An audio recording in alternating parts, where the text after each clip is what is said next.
Hello and welcome back to Dashing Swordsman Painting. Today we'll be doing a quick paint of a bard character. He's going to be an NPC in a D&D game coming up for me. This isn't exactly a speed paint since I want to make it look a little better than a contrast over underpaint or slap-chop style, because I think he's going to be a recurring character on the table and not just a one-battle enemy. But I also don't want to take a ton of time like I would for a character model because, like all of us, my hobby time is limited. This is kind of a new method I'm trying out. I'm going to try a more traditional paint, base coat, highlight, and layers on the face and hands, since those will be the most focal visual points on this model. As you can see, I've prepped it with a dark primer and then a gray dry brush and a light tan dry brush as an underpaint. That'll set us up to do a slap chop style paint on the clothes to finish off, and then hopefully show the highlights and a little bit of the texture. Let's get started. For the skin, we'll start with some Kislev Flesh from Games Workshop, and we'll apply a good base coat. Make sure you're using a brush with a good tip and that your paint is flowing well but isn't overwatered. I'm really trying to be the most careful here at places where the skin borders areas we'll be hitting with contrast paints later. If I make a mistake, it'll be visible through the transparent contrast paints.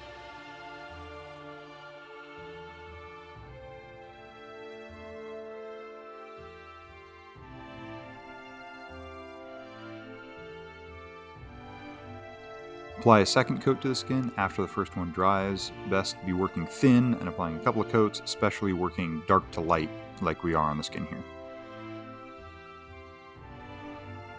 We'll then use Peachy Flesh from Reaper Miniatures to add some lighter highlights to the higher points on the face and hands. Taking a little of each on the palette, I've mixed them together in about a 50-50 ratio. I want the color to be visually somewhere in between the two.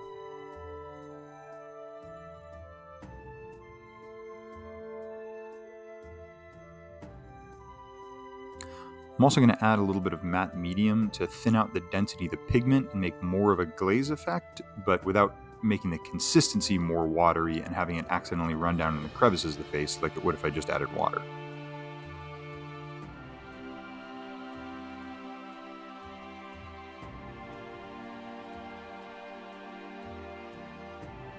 Checking the color and transparency and making sure you have a good point on your brush, let's hit the high points on the face that light would be catching coming from above.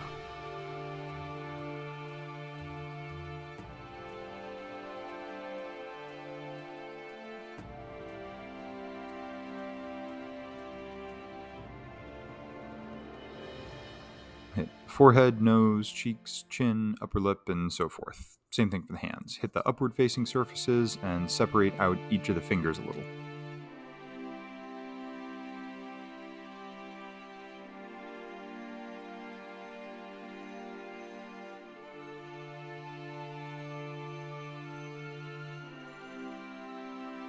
Once that dries, add a second coat of the thin highlight and continue adding a slightly transparent layer. This model is a 3D print from Your Neighbor Night Miniatures. This isn't sponsored. I've been a member of their Patreon for a good long while, and I think they make great miniatures that print and paint really well, and I've used quite a few of their characters for various RPGs. Go check them out if you're looking for really good value on some good characterful models.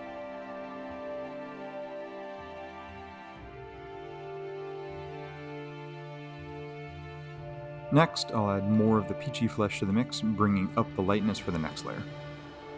We'll then mix in some ivory from the Procra line to get to the highest highlights. I think the ivory is my favorite near white to use for any skin or warm tone for the highest highlight, since it keeps a little more of the warm tone than pure white would, not desaturating it as much.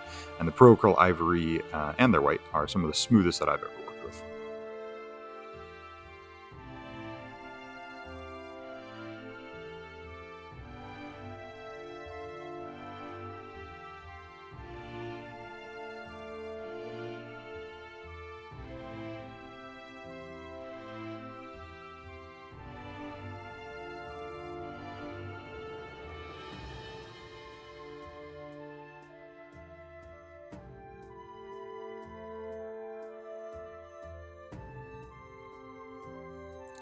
Next, we'll reinforce the shadows by going back to our base skin color, the Kislev Flesh. I'll make it more transparent with some of the matte medium. I'm going to then put that in the areas transitioning between our highlights and the base tone, like the hollows of the cheek and the neck, sides of the hands, and so on.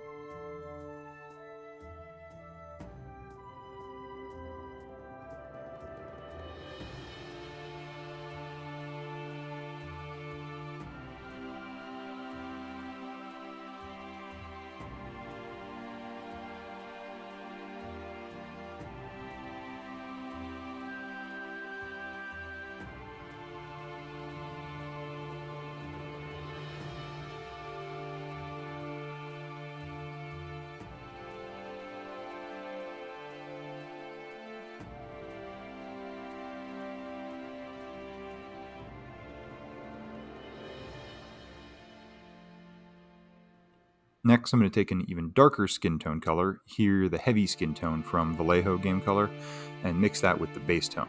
I'll thin that with the matte medium and then put that in the deepest shadow areas.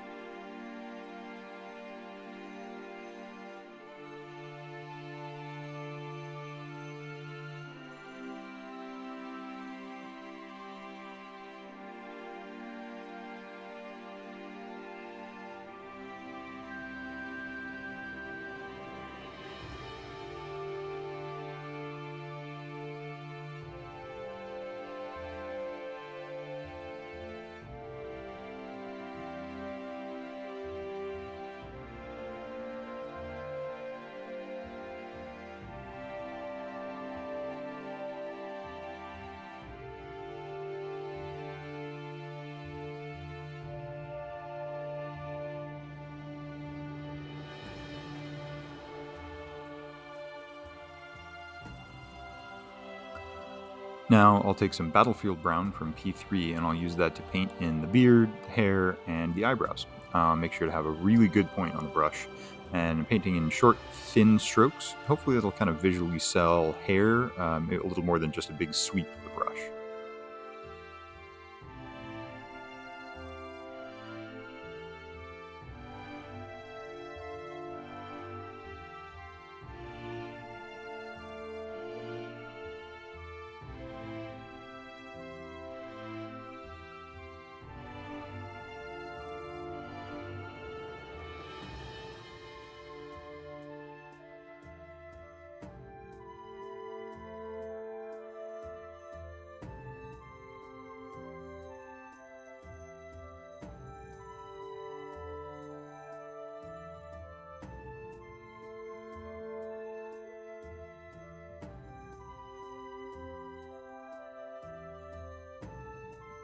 Now we'll do the clothes quickly and efficiently with contrast paints straight out of the pot. Starting with Iandin Yellow for the center of the shirt, making sure it gets good coverage and doesn't pool.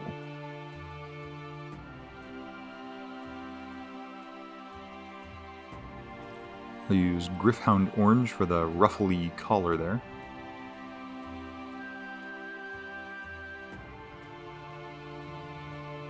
Flesh Terrors Red for the sides of the jacket.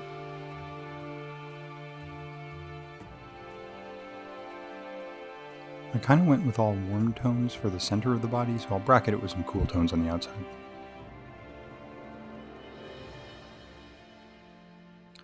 Talisar Blue for the pants.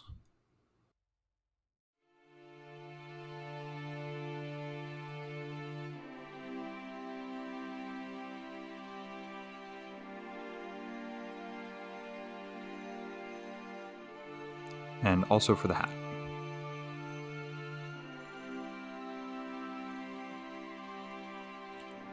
Gore Grunta Fur for the boots, being careful not to spill over onto the base.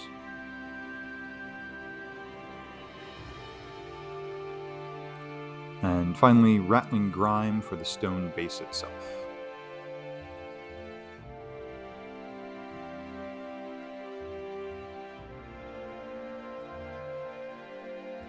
Once those are fully dry, I'm going to use a dry brush to put some Warplock Bronze onto the metal grating, just for a little visual material contrast.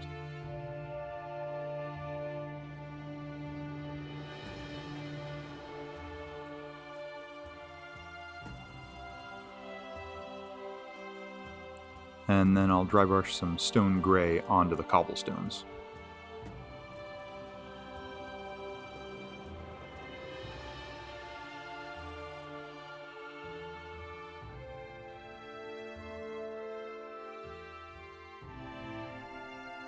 Finally, some flat black for the rim of the base.